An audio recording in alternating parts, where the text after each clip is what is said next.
हे दोस्तों, कैसे हैं आप सभी। आज की इस नई वीडियो में एक बार फिर से आप सभी का वेलकम है। आज की इस वीडियो में हम बात करेंगे मैजिक के ऊपर। आज की इस वीडियो में हम बात करेंगे मैजिक। आज की इस वीडियो में हम बात करेंगे मैजिक। आज की इस वीडियो में हम बात करेंगे मैग्नेटिज्म के ऊपर। मैग्नेटिज्म, अगर आप साइंस स्टूडेंट हैं तो आपको ये वीडियो बहुत ही अच्छे तरीके से समझ आने वाली है। मैग्नेटिज्म क्या है? एक चुंबकीय गुण पैदा करना किसी चीज़ में। सभी को पता है कि चुंबक का काम है चीज़ों को अपनी ओर अट्रैक्ट करना, लेकिन उन्हीं चीज़ों को जिनमें के मेटल के गुण होते हैं, एक ऐसा सब्सटेंस जिसकी मदद से मेटल को अट्रैक्ट किया जा सके, वो चीज़ कहलाती है आपकी चुंबक, यानी कि मैग्नेट। लेकिन आज की इस वीडियो में हम बात करेंगे इलेक्ट्रोमैग्नेट के ऊपर।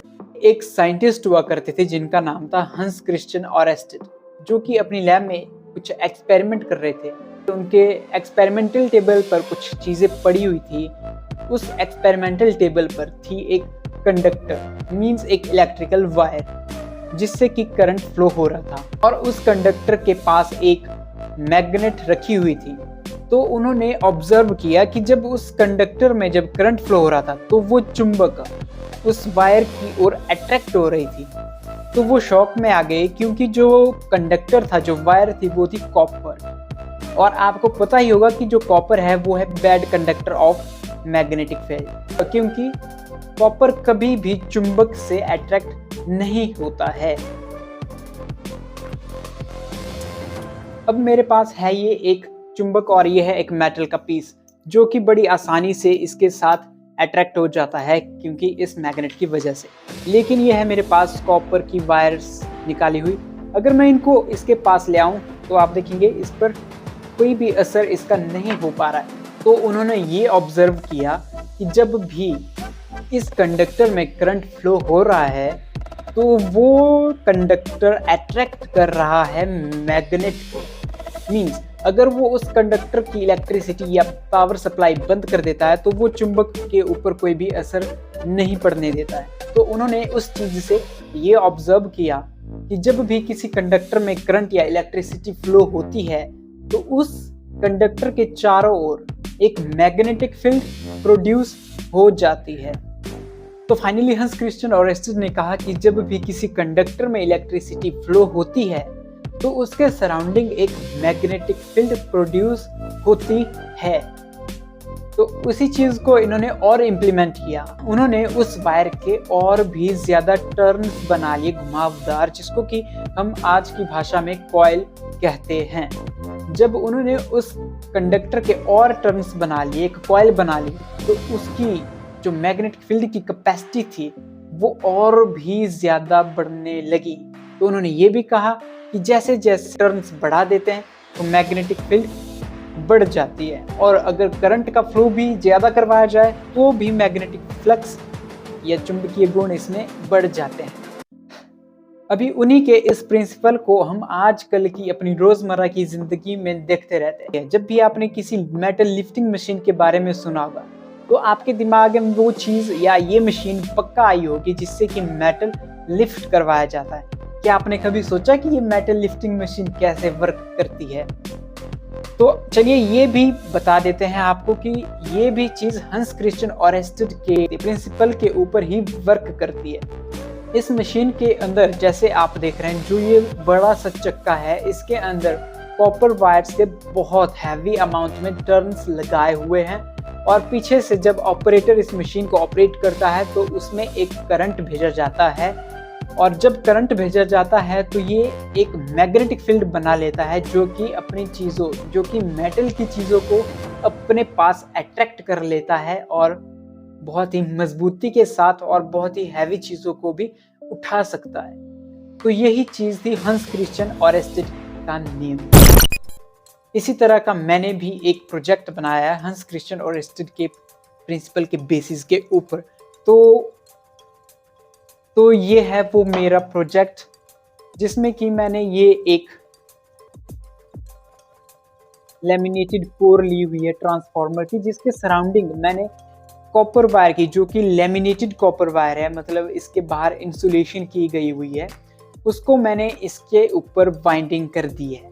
अब मैंने इसमें बहुत से टर्न लगा दिए ताकि इसकी मैग्नेटिक फील्ड की कैपेसिटी बहुत हैवी हो जाए। और इसको मैंने पीछे से दी हुई है एक 12 वोल्ट की सप्लाई और साथ में लगाया हुआ है एक स्विच। और मेरे पास है कुछ मेटल पीसेस, ये एक प्लायर और एक ट्रांसफार्मर की कोर। तो चलिए आते हैं मेरे एक्सपेरिमेंटल टेबल के ऊपर। तो ये है मेरा वो प्रोजेक्ट जिसको मैंने बनाया हुआ है, जिसमें कि एक लैमिनेटेड कोर मैंने यूज़ की हुई है ट्रांसफार्मर की, और जिसके अंदर मैंने कुछ वाइंडिंग्स बना ली है, कॉइल बना ली है कॉपर की वायर की, और उसी के साथ एक लगा लिया है कंट्रोलिंग स्विच, जिसको ऑन ऑफ करके हम इसकी सप्लाई को कंट्रोल करते रहेंगे। तो चलिए देखते हैं इस तरह से ये काम करता है। और ये है रस्सी इसको पकड़ने के लिए, कुछ इस तरह से। अब देखेंगे हमारे पास कुछ मेटल पीसेस भी हैं। ये हैं कुछ ट्रांसफार्मर की कोर्स, 2 प्लायर और ये ट्रांसफार्मर की कोर। ये सबसे हल्की, ये उससे भारी, ये उससे भारी और ये सबसे भारी। अब हम देखेंगे कि कितनी चीज़ों तक कितनी अच्छी तरह से ये जो हमारा प्रोजेक्ट है काम करेगा। जैसे ही देखिए अभी स्विच बंद है, इस पर कोई भी असर नहीं हो पा रहा है, लेकिन मैं जैसे ही स्विच ऑन करता हूँ, आप देखेंगे जैसे ही स्विच ऑन किया मेरे ये मेटल पीसेस नीचे से उठना शुरू हो गए और ये यहाँ से उठ चुके हैं। और अगर यहाँ से स्विच बंद कर दूँ, ये नीचे गिर गए। ये इसलिए अट्रैक्ट हो रहे हैं क्योंकि इसके अंदर एक स्ट्रॉन्ग मैग्नेटिक फील्ड प्रोड्यूस हो रही है। फिर से चलते हैं, स्विच को करते हैं ऑन, ये देखिए ये उठ गए और इनको ले जाते हैं दूसरे साइड और यहाँ रिलीज कर दिया। और इसको भी यहाँ से उठाना है, अभी बंद है। स्विच को ऑन किया और स्विच ऑन करते ये ऊपर और दूसरी जगह यहाँ छोड़ दिया। अब बारी है इस प्लायर की, और ये प्लायर भी बड़ी आसानी से इसके साथ उठ गया है। और इसको भी अब ले चलते हैं दूसरी ओर और यहाँ छोड़ देते हैं। स्विच किया ऑफ और नीचे। अब बारी है इस ट्रांसफार्मर 4 की। ये काफ़ी हैवी है। अब हमारे पास इसको रखते हैं इसके ऊपर, नो इफेक्ट। स्विच को करते हैं ऑन, जैसे स्विच ऑन किया ये इसके साथ अट्रैक्ट हो गई और जैसे ही स्विच को किया ऑफ ये नीचे छूट गई। फिर से स्विच ऑन और इसको उठाया ऊपर और ये उठ गई और इसको ले गए दूसरी साइड और यहाँ रिलीज कर दिया। अब बारी आती है इस प्लायर की, जो कि यहाँ पर मेरे पास अभी सबसे हैवी चीज़ पड़ी हुई है। तो अभी कोशिश करते हैं इसको उठाने की। इसको लेके इसके पास फिलहाल तो कोई फ़र्क नहीं पड़ रहा है क्योंकि स्विच बंद है। स्विच को करते हैं ऑन, स्विच ऑन किया, इसके पास ले गए। आप देखेंगे कि पूरे प्लायर को ही उठा लिया। फिर से ये देखिए पूरे प्लायर को ही इस मशीन ने उठा लिया है, आप देखेंगे। और जैसे ही मैं मशीन को रिलीज करूंगा प्लायर नीचे आ गया। प्लायर को देखते हैं दूसरे कैमरे पर, इसको चेक करते हैं प्लायर के ऊपर, क्या प्लायर इससे उठ पाता है या नहीं। चलिए शुरू करते हैं। प्लायर मेरे पास नीचे रखा हुआ है। जैसे ही मैं इसको प्लायर के पास ले गया और इस वायर से जब इसको उठाया तो आप देखेंगे कि प्लायर हवा में है।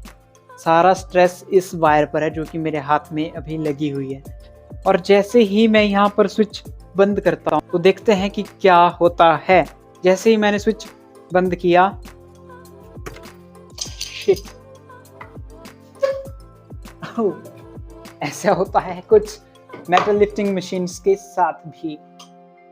तो कुछ इसी तरह से जो आप रोजमर्रा की जिंदगी में आपने वो मेटल लिफ्टिंग मशीन देखी, वो भी कुछ इसी तरह से ही काम करती है। अब आप ही देख लीजिए यार कि ये कितना छोटा है उस मशीन के मुकाबले। ये काफ़ी छोटा है लेकिन तब भी ये काफ़ी यूज़फुल है। वेट मतलब तब भी ये काफ़ी हैवी वेट्स को उठा पा रहा है। तो सोचिए वो कितना हैवी होगा और कितने हैवी चीज़ें उठाता होगा। आई होप वीडियो आपको अच्छी लगी होगी और आपको ये इलेक्ट्रोमैग्नेटिज्म का कंसेप्ट भी अच्छा लगा होगा। इसी तरह की नई वीडियो के साथ मिलेंगे एक बार फिर से आपके साथ। तब तक के लिए बने रहिए मेरे चैनल इलेक्ट्रो टॉक पर। मिलते हैं नई वीडियो के साथ, तब तक के लिए बाय बाय गाइस।